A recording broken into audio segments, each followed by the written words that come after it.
All right, hey everyone, welcome back. We have an awesome video for you guys today. Today we are gonna get our hands a little dirty in the garden.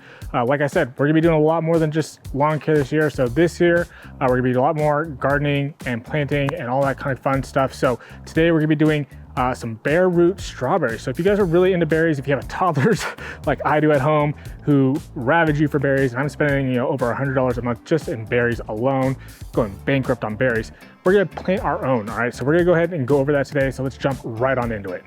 So what are bare root strawberries? Bare root strawberries are just a dormant strawberry plant that have been dug up, cleaned with the soil, and stored for shipping. Unlike potted plants, they're affordable, easy to plant, but they need a little special care to wake them up and get them ready to grow in your garden. So it's important before you plant your bare root strawberries that you need to hydrate them a bit. They've gone through a transportation process, they're dormant, they're a little sad, some of them might even look dead. But I promise you, if you guys hydrate them, give them a little bit of water before you get them in the ground, you're gonna set yourself up for success. So what we are going to do is we're gonna soak ours for about an hour before we go ahead and get them in the ground. I would say an hour, nothing more than 2 hours is a sufficient amount of time to go ahead and soak bare root strawberries before you go ahead and get them in the ground. So all you have to do, take them straight out of the bag, separate them a little bit, and then go ahead and get them in your bucket of water, nice clean water, and let them sit in there for about an hour. So while ours are going ahead and sit in our water right now, we're gonna go ahead and prep the garden bed area to go ahead and get these in the ground. So let's go ahead and jump on over to that. All right guys, so now that those are soaking off in the side over there, we're gonna go ahead and get this area ready to go ahead and plant. Now, what was here before is we have our 3 blueberry plants and these are gonna go ahead and stay. But what we have to do is kind of get the rest of the ground cultivated and get a little aired and mixed up in there so that way we can go ahead and plant these strawberries. On top of that, we're gonna add a little bit of compost. So I have 3 bags of compost that we're gonna go ahead and add into here to give a little bit more added nutrients. Our soil here is really good soil to go ahead and plant in, so I'm not too concerned, but I did wanna add some extra nutrients to the ground to go ahead and give these a really good fresh start. So what we're gonna do is I have my Built Hard tiller here. We're gonna go ahead, plug this in, tear up the ground a little bit, get a little bit mixed up in there, and try not to ruin the blueberries too much, but get some of the ground worked up in here to allow these strawberries to really run wild. We're gonna have a whole berry patch over here and it's gonna be awesome. We're gonna have blueberries, strawberries, maybe we'll grab some raspberries this year and really see this thing kind of take off and be a nice lush green area full of berries.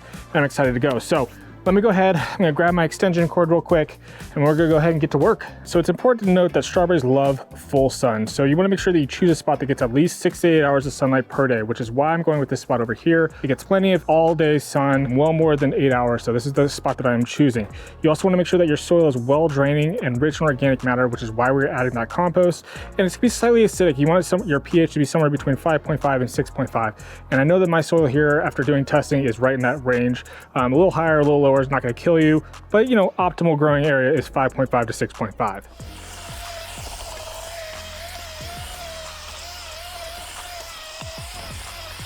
All right, so now that we're done kind of turning the soil there, we've aired it up a little bit. There's plenty of room now for those roots to spread and grow. What we are gonna do is we're gonna add some compost.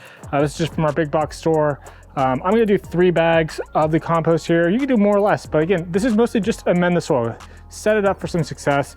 If you have, bad soil and you're maybe doing more of a above ground bed, you're pretty well set off, but I'm doing these in ground, so that's why I'm gonna go ahead and add a little bit of compost here. Again, I want to set these up for success and make sure that they have a really solid start to go ahead and start this season off with. So let me go ahead and get these added in here real quick.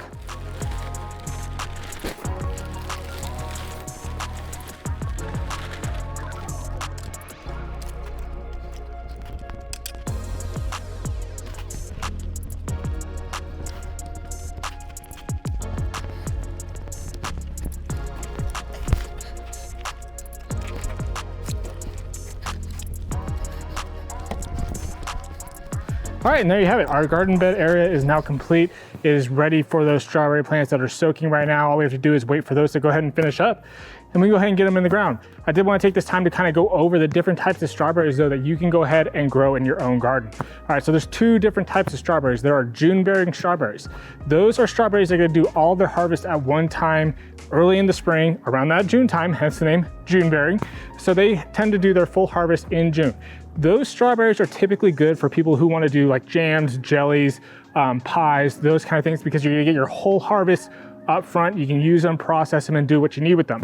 Then there are ever-bearing strawberries, and those are gonna be your strawberries that typically will have a harvest year-round if your growing conditions permit. So for us, it's gonna be kind of like spring to fall. Once the winter time kind of comes here, we're really not gonna see very many strawberries coming anymore. But With that being said, we're going with an everbearing berry because we eat strawberries constantly. So we want to see how many berries we can go ahead and produce in that first year, second year, see if we can really get a lot of berries coming into us, see if we can maybe supplement the berries that we're eating. So we want to do an ever-bearing patch here. These should produce strawberries most of the year for us to be able to consume in some way. Now that you guys know about the two different types of strawberries, all we have to do is wait for our strawberries to finish soaking, and then we're gonna go ahead and get them in the ground. So I'm gonna go ahead and grab a drink of water real quick, and I'll be right back. All right, guys, so it's been about an hour. Our strawberry plants have been soaking here in this nice water. We're gonna go ahead and pull them out. I'm gonna show you guys kind of the anatomy of a strawberry plant and some important key aspects about them, so that way you can go ahead and plant them and set yourself up for success and making sure that your plants don't die once you get them in the ground, because there is some very important parts of the plant that you need to take focus on before getting them into the ground. All right, so let's go ahead and take a look at these plants. This is our bare root strawberry plant. So you can see the roots here, hence the name bare root. But what you have here, and right below this knob here, you have a little knob. This is called a crown. All right, so the crown is very important because what you cannot do is bury the crown below the soil level. This needs to be above the soil. So everything that you see below this goes down, everything above it stays above. If you plant that crown below the soil level, this plant will not survive. So it's very important to make sure that this stays above that soil. All right. What this happens is, what the crown does is it sends out its little runners and its little vines, and it creates that plant to be a vigorous, growing vine of strawberries. So you want to make sure that this stays above ground. All right, so now that you guys know about these strawberry plants and kind of their anatomy, what we're going to do is we're going to go ahead and dig our holes, put our plants in. We have about 20 plants here we need to get in the ground.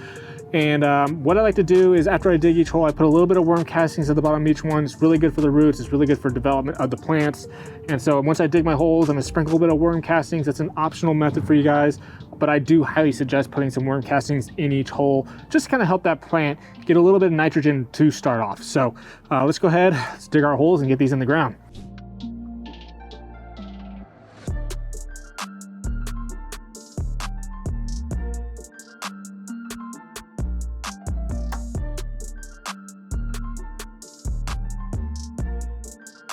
Then when digging your second hole, I like to use the space between my thumb and my pinky finger to figure out the next space. There's a good amount of space between each plant. It allows you enough space to go ahead and put that next plant in there.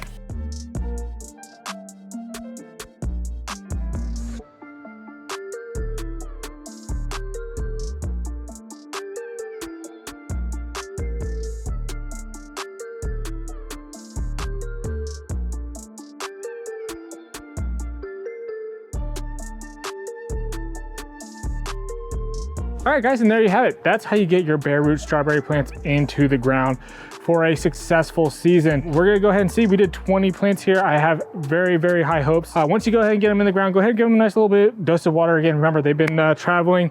You soaked them for an hour. They should be getting a little bit of water afterwards. With strawberries though, you wanna make sure that you do fertilize them at least twice a season. So once in the spring, once in the fall, give them a nice dose of fertilizer to really go ahead and watch these babies grow. So that's everything I got for you guys today. I hope you guys did enjoy today's video. If you did, you guys know what to do. Smash that like and subscribe button. And again, like I said earlier, we're gonna be doing a lot more growing on this channel, a lot more vegetables, fruits, all the good stuff here. So if you guys are interested in that, make sure you smash that subscribe button for us. And as always, go out there, make it a great day. I'm gonna see you guys on the next one.